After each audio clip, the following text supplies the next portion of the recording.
My full name is Anthony James Christopher. When I was born, February 15th, 1926, and I was born in Trenton, New Jersey. I'm 93 years old. My name is Mildred Elizabeth Christopher, and I was born in Ithaca, New York on March 14, 1927, and my maiden name is Mildred Elizabeth Cochran. My mother had this small farm, and my father did trucking. Oh, we used to play in the barn, jump off the rafters, and we'd ice skate in the winter. And we had a pony, and we'd hitch the pony up to the wagon, and in the wintertime we'd hitch him up to the sleigh, and we'd have so much fun. My father came to America from San Marco in Lamas, Italy, when he was 13 years old. My mother came to America. I don't know how old she was when she came to America, but evidently in her teens. And she was from Hungary, Budapest, Hungary. I started taking biology and chemistry in school, and I fell in love with medicine, and I wanted to become a doctor. I went to Niagara University, the Cornell. I couldn't get into Cornell. So I went back to school to take physics and biology, and I turned 18 in February and I got drafted. That was the end of my medical career. Didn't get started. I volunteered at the school, and I volunteered in the hospital to feed the patients, and I helped my brother-in-law in his restaurant a while, and that was about it. I just wanted to be a housewife, and I ended up being a housewife. I knew Pop-Up from school, and one night we went to a dance at the school, and he and his brother were walking home, and my friend and I were walking home, and so we each took one of the men, and I took your Pop-Up. And about 2 miles up the road, I kissed her. That spoiled everything. That was the beginning of my married life. Then a couple weeks later, he came to my house to want to know if I wanted to go to a movie. It was Spencer Tracy and Katharine Hepburn. Keeper of the Flame was the name of the movie. I remember that. August of 1944, I was sent home on my furlough. And before I went home, I called her and told her I wanted to get married because I'm going overseas. So when they got home, they had already set up with a priest. And I got home on Saturday, I believe, and on Tuesday we got married, August 29th. And my brother Matt was the best man. She got the ring for me and handed it to me.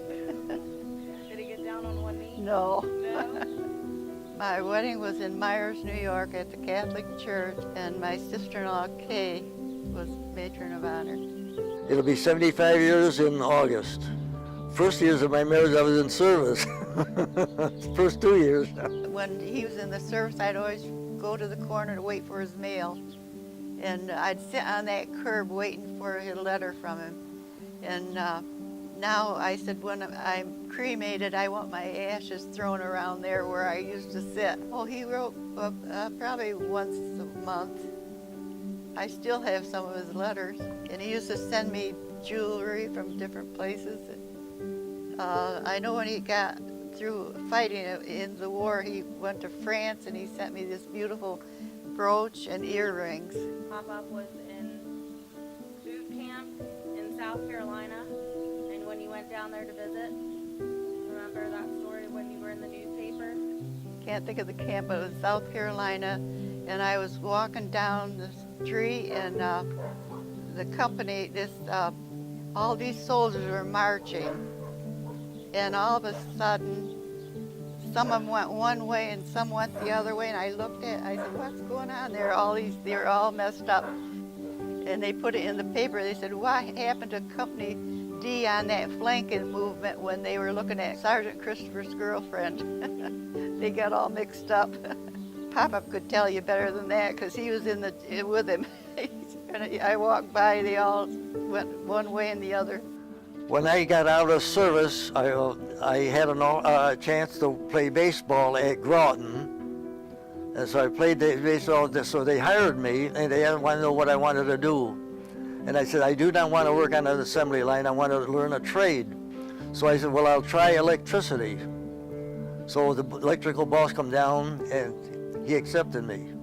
So I got the job and I did not know a thing about electricity.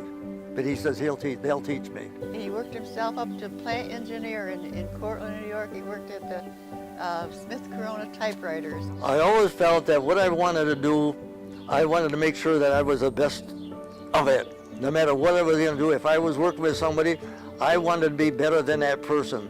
If there was a machine that had to be repaired, I was going to fix it. If nobody could fix it, I was going to fix it. And generally, I did. In '73, he took a different job down here. We moved over to Union Bridge, Maryland. Then we moved to Boonesboro, and then here. I miss New York. I love New York.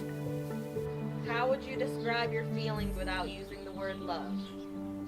Oh, I still appreciate what she does, no matter what. Oh, he's been a good friend and always kind and makes sure I have my medicine on time, and he's a good provider.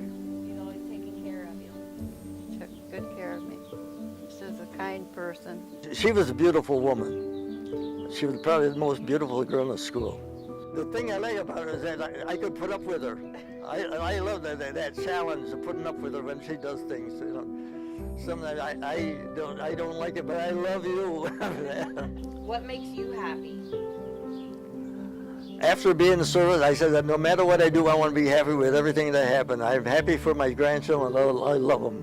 When I go, forget me. You know, I figure I did my job. You know, I hope I did what was right. And that's, you know, live and let live.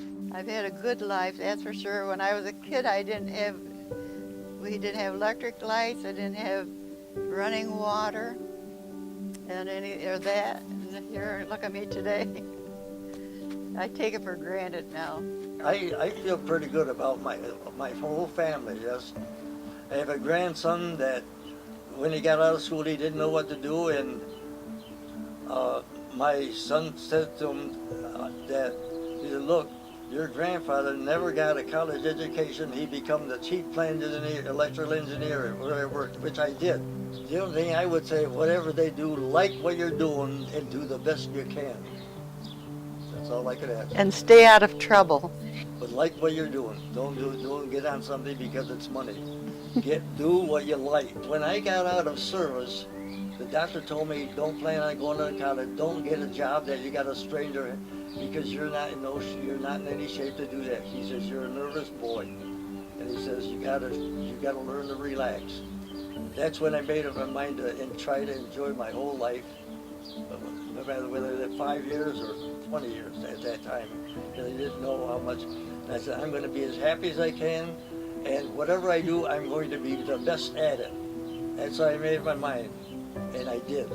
Great. I feel good about it. And I can say just to follow your dreams.